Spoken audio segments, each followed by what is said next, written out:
Hello everyone. Hope सब कुछ अच्छा ही चल रहा होगा आपकी पढ़ाई वगैरह। ठीक है। अभी हम लोग यहाँ पर कवर करने वाले हैं आपकी ज्योग्राफी का ये काफ़ी इंपॉर्टेंट चैप्टर है। इंडियन एग्रीकल्चर आपके बुक के हिसाब से भी कई सारे पार्ट्स में डिवाइड है। तो यहाँ पर हम लोग चैप्टर वाइज लेकर चल रहे हैं। तो चलिए शुरू करते हैं चैप्टर, समय नहीं वेस्ट करते हैं। इंडियन एग्रीकल्चर देखो, अपना जो देश है वो कृषि प्रधान देश है। दैट मीन्स कि जो इंडिया है यहाँ पर ज़्यादा से ज़्यादा लोग जो है कृषि पर ही निर्भर हैं। कृषि मीन्स यहाँ एग्रीकल्चर, खेती। और क्योंकि इतनी बड़ी अपनी पॉपुलेशन है, तो इन पॉपुलेशन को भी तो खाना चाहिए। तो ऐसे में खाना कहाँ से मिलेगा? खेती से मिलेगा। तो उन्हीं सब चीज़ों को हम लोग इसमें समझेंगे कि इंडियन एग्रीकल्चर में प्रॉब्लम्स कहाँ कहाँ पर हैं, इसका इम्पोर्टेंस क्या है, किन किन प्रकार की खेती होती है, सारी चीज़ें हम लोग इसमें समझेंगे। तो पहले समझते हैं importance of agriculture in India, यानी भारत में खेती आवश्यक क्यों है। देखिए, जो आपका एग्जाम में क्वेश्चन बनेंगे उसमें 2 पॉइंट मैक्सिमम पूछता है, लेकिन यहाँ मैं कुछ और पॉइंट्स ऐड कर दिया हूँ। आपको जो भी पॉइंट ज़्यादा सही लगे आप उसको अपने शब्द में ऐड कर सकते हैं। तो पहला है एम्प्लॉयमेंट जनरेशन। तो पहला यही है कि जो भारत में जो कृषि है, उसकी वजह से मोर देन 50% जो इंडिया का वर्कफोर्स है, जो मोर देन 50% लोग हैं, वो खेती से जुड़े हुए हैं, डायरेक्टली या इनडायरेक्टली। ठीक है। तो इसका मतलब ये बहुत सारे लोगों को रोज़गार भी देता है। ठीक है, ख़ासकर जो है रूरल इंडिया में, गाँव के इलाकों में जो लोग जो लोग हैं वो खेती से जुड़े हुए हैं, उनको काम मिल रहा है खेती से। नेक्स्ट है कंट्रीब्यूशन टू जीडीपी। जीडीपी आपको मालूम है, यहाँ तक कि जैसे कि एक बाउंड्री में 1 साल में कितने रुपए का गुड और सर्विसेज़ क्रिएट हो रहा है, वही होता है जीडीपी। आपको यहाँ जीडीपी का नहीं समझना है, मतलब यहाँ ये बस समझना है कि जो इंडिया है वो अपने जीडीपी का जो है, पूरे इंडिया की जीडीपी का 14 से 18% कंट्रीब्यूट करता है। एक बहुत सिंपल वर्ड में अगर मैं समझाऊँ, बहुत सिंपल, तो मान लीजिए कि इंडिया एक साल में 100 रुपए का सामान बनाता है, तो उसमें से 14 टू 18 रुपीज़ का जो सामान है, वो सब कहाँ से बन रहा है? खेती से बन रहा है। बस इससे सिंपल कुछ नहीं हो सकता समझाने के लिए। नेक्स्ट है, थर्ड पॉइंट है फूड सिक्योरिटी। देखो, आज खाने के मामले में भारत सेल्फ सफिशिएंट है, यानी कि आज भारत को जो है किसी और देश पे निर्भर नहीं होना पड़ता है। जब भी किसी एक देश को किसी एक दूसरे देश पे निर्भर होना पड़ता है अपने खाने की ज़रूरतों के लिए, तो वो देश जो है अपने आप में ही गुलाम बन जाता है। क्योंकि सोचिए, आपके देश की जनसंख्या की जो एकदम मूलभूत, जो एकदम बेसिक नीड है, वो क्या है? भोजन है, खाना है। और अगर आप खाना ही दूसरे देश से खरीद रहे हो, तो सोचिए आप कितने कमज़ोर देश हो।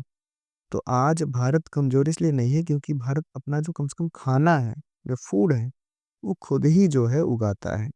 इससे आप थर्ड पॉइंट बना सकते हो कि इंडिया जो है सेल्फ सफिशिएंट है फूड ग्रेन्स के मामले में। रॉ मटेरियल, देखिए, रॉ मटेरियल का मतलब होता है कच्चा सामान। अब अपने यहाँ बहुत सारी ऐसी चीज़ें हैं, जैसे कॉटन इंडस्ट्री हुआ, ठीक है, जूट हुआ, शुगर हुआ। तो इन सभी इंडस्ट्रीज़ में जो है रॉ मटेरियल का जो काम करता है, वो रॉ मटेरियल आता कहाँ से? खेत से आता है। जैसे जैसे सिंपल सा चीज़ है कॉटन, कपड़ा। जो लोग कपड़ा बनाते हैं इंडस्ट्रीज़ में, मशीन्स में, उस बेसिक मटेरियल उसका क्या है? रुई, कॉटन। वो आता कहाँ से? खेतों से आता है। हम लोग घर में शुगर, हम लोग चीनी खाते हैं। चीनी कहाँ से आ रहा है? शुगर केन से आ रहा है, ईख से आ रहा है। वो ईख, शुगर केन कहाँ बन रही है? कहाँ पैदा हो रही है? खेतों से हो रही है। तो बहुत सारी फैक्ट्रीज़ हैं, उनका जो रॉ मटेरियल है वो भी खेतों से ही आता है। फिफ्थ है ट्रेड एंड एक्सपोर्ट। इंडिया जो है आज बहुत सारी चीज़ एक्सपोर्ट करता है। एक्सपोर्ट का मतलब बेटा देखो, एक्सपोर्ट का जो मतलब होता है, वो होता है कोई भी चीज़ बाहर भेजना देश के। और इम्पोर्ट का मतलब होता है किसी और देश से अपने देश में सामान को लेना। तो इंडिया जो है एक्सपोर्ट कर रहा है बहुत सारी चीज़ों को, जैसे कि मसाले हो गए, चाय, कॉफ़ी, राइस, फ्रूट। ये सारी चीज़ें जो है भारत बाहर बेच पाता है। क्यों? क्योंकि भारत में हम लोग इसको उगा रहे हैं। और क्योंकि हम बाहर भेज पाते हैं, तो उसके बदले हमको क्या मिलता है? फॉरेन एक्सचेंज, यानी कि हमको मिलता है डॉलर, जिसको उपयोग करके हम लोग जो है अन्य आवश्यक चीज़ें जो बाहर के देशों में मिलती हैं, उसको अपने देश में हम लोग ला सकते हैं। ठीक है? मुझे लगता है आप खेती का इम्पोर्टेंस समझ चुके होंगे। नेक्स्ट है प्रॉब्लम्स ऑफ इंडियन एग्रीकल्चर। अब देखो, समस्याएँ भी हैं अपने भारत की। जैसे पहली समस्या है small and fragmented land holding.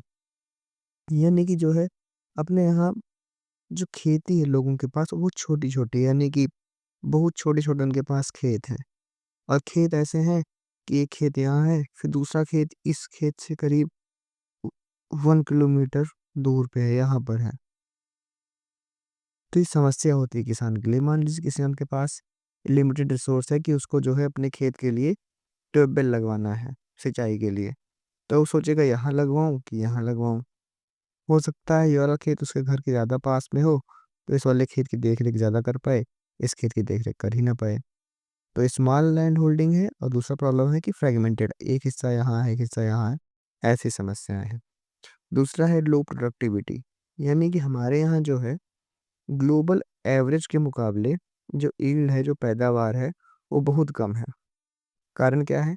क्योंकि हम लोग जो टेक्निक यूज़ करते हैं वो ट्रेडिशनल्स हैं, पुरानी हैं, पुराने हम लोग इनपुट्स यूज़ करते हैं।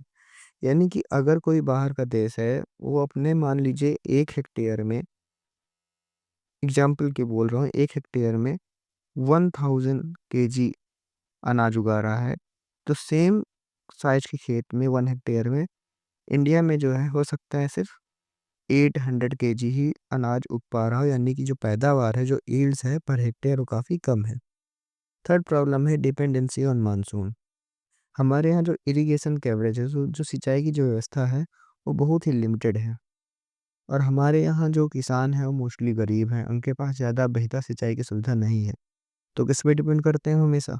मानसून पे कि बारिश होगी तो फसल उगेगी, बारिश नहीं हुई तो फसल सही से नहीं उगेगी। फोर्थ जो प्रॉब्लम है वो लैक ऑफ मॉडर्नाइजेशन, यानी कि अपने यहाँ जो मशीनरी है या जो साइंटिफिक टेक्निक्स है, ये बहुत ही कम है। किसान वही पुराने तरीके, वही पुराने नियम कानून सारी चीज़ें फॉलो करते हैं खेती करने में, कुछ नया सोच ही नहीं रहे हैं। अगर एक फसल आज के 20 साल पहले उगा रहे थे, तो वही सेम फसल आज भी उगा रहे हैं, तरीका वही सेम है, थोड़े बहुत चेंजेस हुए हैं बस, जो कि एक नुकसान है। पाँचवाँ है पुअर इंफ्रास्ट्रक्चर। अपने यहाँ जो रोड है गाँव में या जो स्टोरेज फैसिलिटीज़ हैं, यानी जो किसान अपना अनाज रखने की जो उसकी जगह होती है, ये सब बहुत ही खराब है। इससे क्या होता है, इससे भी जो है आपका प्रोडक्शन जो है कहीं न कहीं कम होता है। क्रेडिट एंड इंडेप्टनेस, यानी कि किसानों को मोस्टली अपने खेती के लिए लोन लेना पड़ता है और मोस्ट ऑफ द केसेस में जो लोन है उनको मनी लेंडर से लेना पड़ता है, यानी महाजन, गाँव के ऐसे लोग जो पैसा दिया करते हैं, वो कोई बैंक नहीं होते हैं, वो एक इंडिविजुअल आदमी होते हैं, वो आपको लोन देते हैं लेकिन उसके बदले वो काफ़ी ज़्यादा हाई इंटरेस्ट लेते हैं। यानी कि आपको बोलेंगे कि मैं आपको 1000 रुपीज़ दूँगा, लेकिन आपको इसके बदले 1 साल बाद मुझे देना पड़ेगा 1100 रुपीज़, ठीक है? तो इसका जो इनका इंटरेस्ट रेट होता है वो काफ़ी ज़्यादा हाई होता है, जिससे जो किसान वगैरह हैं, काफ़ी ज़्यादा दिक्कत में चले जाते हैं। नेक्स्ट है मार्केट चैलेंजेस। अब मार्केट के भी अपने चैलेंजेस हैं। जो मिडलमैन होते हैं, यानी कि जो बिचौलिया होते हैं, वो काफ़ी ज़्यादा डोमिनेट करते हैं सब चीज़ों को। जैसे मान लीजिए एक फार्मर है और यहाँ पर कोई कंपनी वाला है, तो बीच में होता है मिडलमैन। मिडलमैन फार्मर से खरीदता है सस्ते रेट पे और इधर बेचता है महँगे रेट पे। तो इसमें जो प्रॉफ़िट पाता है वो मिडलमैन पाता है। फार्मर्स को हमेशा जो है इसके लिए कम ही कीमत मिलती है।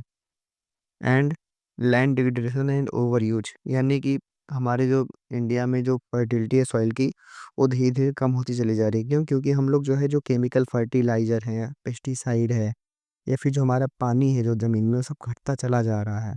इस सब वजह से जो है हमारा जो लैंड का फर्टिलिटी है, जो सॉइल का जो फर्टिलिटी है, वो कम होता जा रहा है। यानी ज़मीन उपजाऊ नहीं रह जा रही है। 8 मैंने प्रॉब्लम्स बताया, आप कोई भी 2 प्रॉब्लम, 3 प्रॉब्लम ध्यान रख सकते हैं। रिफॉर्म्स इन इंडियन एग्रीकल्चर, तो क्या इसके लिए जो है हम लोगों ने कुछ सुधार नहीं किए? हम लोगों ने बहुत सारे सुधार किए हैं। जैसे पहला ही सुधार क्या है? ग्रीन रेवोल्यूशन, हरित क्रांति इसको बोला जाता है।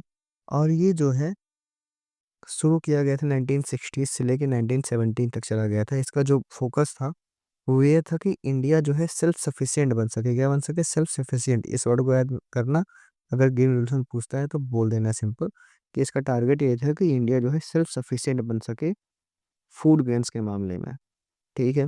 इसमें हम लोग यूज़ करते हैं, इस रिवॉल्यूशन के आने के बाद जो है कई ज़्यादा सरकार ने अच्छे-अच्छे कदम उठाए, जिससे हमारे जो पैदावार है, जो यील्ड हो बढ़ सके। जैसे कि सरकार ने मुहैया कराई, सरकार ने लोगों को बँटवाया HYV सीड्स यानी कि हाई यील्डिंग वैरायटी सीड्स। ये काफ़ी अच्छी सीड्स होती हैं। फर्टिलाइज़र सरकार ने बँटवाया यानी कि जो है खाद वगैरह। सिंचाई के कई सारे बेटा जो है व्यवस्था कराई सरकार ने। इससे हमारे इंडिया में जो है व्हीट और राइस का प्रोडक्शन जो है काफ़ी तेज़ी से हो गया। अच्छा, इसके फादर कौन कहे जाते हैं ग्रीन रेवोल्यूशन के? तो वो हैं एमएस स्वामीनाथन जी, एमएस स्वामीनाथन जी। लैंड रिफॉर्म्स हुए, यानी कि जो है पहले जो ज़मींदारी सिस्टम चला करती थी, ज़मींदारी सिस्टम का मतलब हुआ कि एक आदमी होता था गाँव का और उसी आदमी के पास जो है पूरे के पूरे गाँव की ज़मीन उसी की हुआ करती थी। गाँव के बाकी जो लोग हुआ करते थे, वो लोग बस उस ज़मीन पे एज़ अ काम करते थे। सरकार ने जो है इस सारे सिस्टम को ख़त्म किया और इन लोग से ज़मीन का पूरा कब्ज़ा लेकर इन सभी बेचारे किसानों को जो है बाँट दिया, ताकि कि आप जो है अपना छोटा-छोटा लैंड होल्डिंग्स ले लीजिए और उसमें आप अपनी खेती करिए। थर्ड है मिनिमम सपोर्ट प्राइस। अब देखो किसान को हमेशा चिंता होती है कि चलो मैं कोई फसल उगाने जा रहा हूँ, हो सकता है जैसे मान लीजिए कि गेहूँ की फसल एक किसान उगाने जा रहा है, उसको हमेशा चिंता होती है कि आज के 4 महीने बाद जब मेरी फसल तैयार हो जाएगी, तो इसको क्या मुझे सही रेट मिलेगा मेरे गेहूँ का अगर मैं इसको बाज़ार में बेचने जाऊँगा? तो ऐसे में जो है सरकार एक सिस्टम लेके आई मिनिमम सपोर्ट प्राइस की, अगर कहीं तुमको कोई दिक्कत नहीं होगी, तो मेरे पास लेके आओ अपना अनाज 4 महीने बाद, और सरकार पहले ही बोल देती है कि मैं 4 महीने बाद आपका जो है अनाज ₹20 पर केजी के हिसाब से मैं खरीद लूँगा। तो किसान निश्चिंत हो जाता है कि चलो कोई नहीं, तो कम से कम सरकार जो है 4 महीने बाद जब मेरी फसल तैयार हो जाएगी, तो वो कम से कम ₹20 पर केजी के हिसाब से ले लेंगे। तो ये क्या था, गवर्नमेंट ने एक फिक्स प्राइस कर दिया, जिससे फार्मर को क्या मिल सके, फेयर रिटर्न्स मिल सके। उनकी जो है मेहनत का, उनके जो है अनाज का एक अच्छा खासा एक फेयर है, ना ज़्यादा ना कम, एक दाम मिल सके। इरिगेशन एंड इंफ्रास्ट्रक्चर प्रोजेक्ट्स, सरकार ने जो है कई सारे जो है प्रोजेक्ट्स वगैरह लेके आए, जैसे कि एक है प्रधानमंत्री कृषि सिंचाई योजना, जिससे जो है अच्छे से इरिगेशन हो सके खेतों की।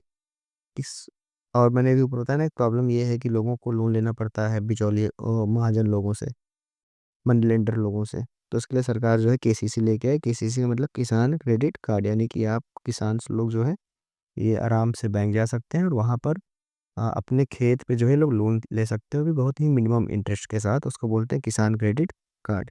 पीएम किसान सम्मान निधि भी चालू की गई है, जिसमें हर किसान को जो है, जो छोटे किसान हैं, उनको 1 साल में पूरा ₹6000 दिया जाता है सरकार की तरफ से, 3 इंस्टॉलमेंट में, दो-दो ₹2000 जो है हर 4 महीने पे इन लोगों को मिलता है, यानी 1 साल में टोटल ₹6000। और ऑर्गेनिक और सस्टेनेबल फार्मिंग भी हुआ, सरकार जो है प्रमोट कर रही है लोगों को कि आप जो है एनवायरमेंटल फ्रेंडली फार्मिंग करिए, आप लोग अपने खेतों में जो है केमिकल या फर्टिलाइज़र वगैरह मत डालिए। ये सब किसान की तरफ से, ये सब सरकार की तरफ से रिफॉर्म्स मूवमेंट्स हैं। चलिए, अब देखते हैं types of farming in India. तो ये खेती के कई सारे प्रकार हैं। तो पहला खेती का प्रकार काफ़ी इंपॉर्टेंट है, पूछा गया है कई बार, सबसिस्टेंस फार्मिंग। सबसिस्टेंस फार्मिंग क्या होता है, आप लोग इमेज में भी देख सकते हो। Farming for self consumption not for sale, यानी एक छोटा-मोटा खेती होता है। एक फैमिली के मेंबर ही लोग इस साथ में मिलके जो है खेती करते हैं, और इस खेती का मेन मोटो जो भी उपज हो रहा है उसको बेचना नहीं होता है, वो सेल्फ कंजम्पशन के लिए होता है, जिसमें सिर्फ फैमिली वाले ही जो है अपना खाते हैं। नहीं, छोटा-सा खेत होता है, उस पे फैमिली वाले ही जो है खेती करते हैं मिलकर। और जो इनका खेती का जो तरीका होता है, वो प्रिमिटिव होता है, पुराना तरीका होता है। और जो भी इसमें से अपना उपज आता है, व्हीट, राइस, सब्ज़ी वगैरह, वो विदिन फैमिली ही जो है कंज़्यूम किया जाता है।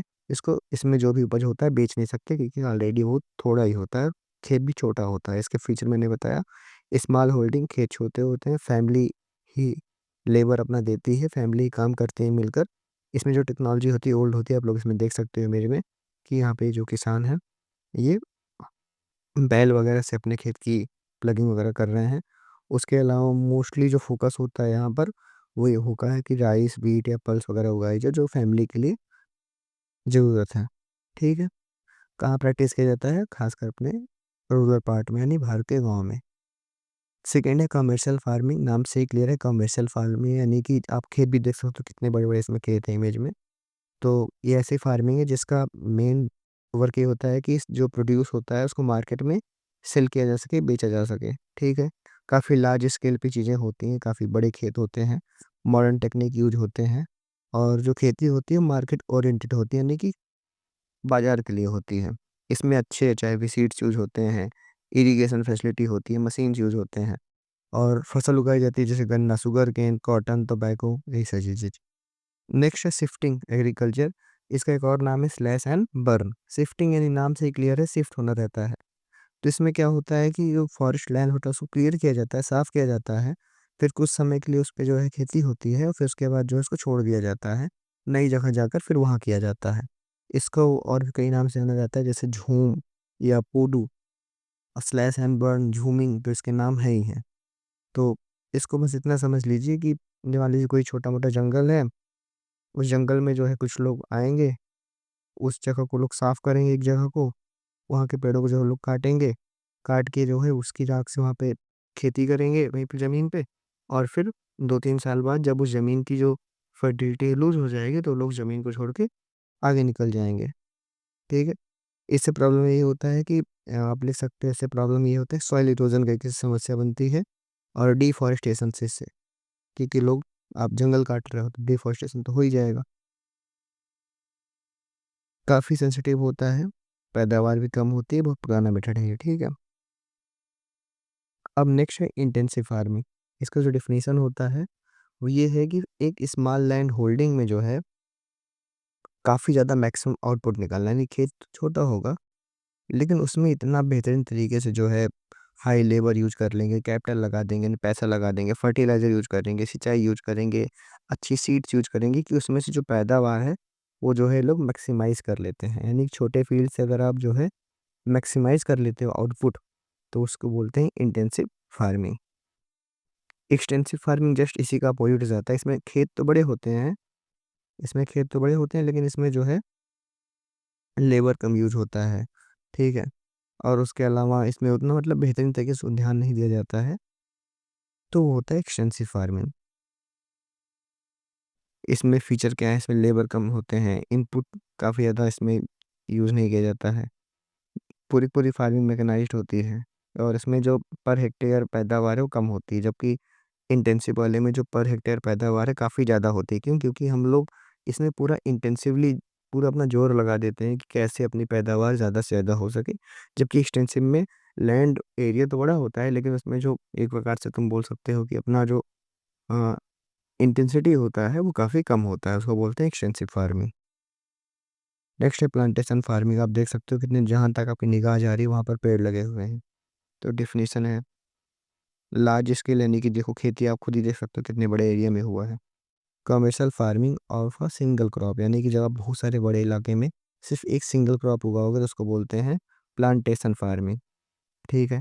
इसमें काफ़ी कैपिटल लगता है, बहुत ज़्यादा इसमें पैसा लगता है, और इसका जो मेन मोटो होता है वो एक्सपोर्ट होता है, यानी कि इसमें जो भी चीज़ें उगती हैं मोस्टली हम लोग इसको बाहर के देशों में बेच दिया करते हैं। इसमें काफ़ी ज़्यादा जो है लेबर का यूज़ होता है, जो कि बाहर से आए हुए रहते हैं, और जो टेक्निक होती है मॉडर्न यूज़ होती है। इसके एग्ज़ाम्पल्स हैं टी, कॉफ़ी, रबर, ठीक है? इसको बोलते हैं प्लांटेशन फार्मिंग, जब एक बहुत बड़े एरिया पे जो है कोई भी एक सिंगल क्रॉप को जो है उगाया जाए। नेक्स्ट है मिक्स्ड फार्मिंग। सबसे कन्फ्यूजिंग टॉपिक यही है, मिक्स्ड फार्मिंग।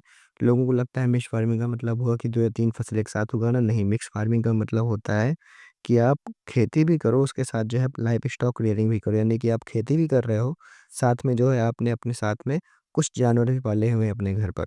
वही है मिक्स्ड फार्मिंग, कन्फ्यूज़ नहीं होना है नाम से। इससे क्या होता है कि जो इनकम होता है एनहांस हो जाता है, सस्टेनेबिलिटी आती है, यानी कि जो किसान होता है वो उसको डिपेंड नहीं होना पड़ता है किसी एक चीज़ पे। उसका अपना खेत भी होता है, साथ में उसके पास उसके एनिमल्स भी होते हैं, ठीक है? खेत से भी वो अपना कुछ ना कुछ पैदावार ले लेगा, जिससे वो प्रॉफ़िट पाएगा, और उसके पास एनिमल्स होते हैं जिसके वो दूध वगैरह सेल करके उससे वो प्रॉफ़िट बा बनाएगा। मुझे समझ में आ रहा है कि आपको ये चीज़ें क्लियर हो गई होंगी। और बाकी जैसे एनिमल हैं तो ये अपना जो भी इनका डंग वगैरह है उसका यूज़ करके लोग मैन्योर बनाते हैं और खेत को दे देते हैं, और खेत से जो भी रेसिड्यू निकलता है पैरा वगैरह भूसा वगैरह उसको जानवरों को दे देते हैं। तो इससे एक जो है बैलेंस बना रहता है रिसोर्स के यूज़ का। ठीक है, यहाँ तक ये आपका पूरा चैप्टर था। होप आपको पूरा समझ में आ गया होगा। ये आपका एग्रीकल्चर फर्स्ट पार्ट था। ओके, जहाँ भी आपको डाउट हो आप कमेंट में पूछ सकते हैं।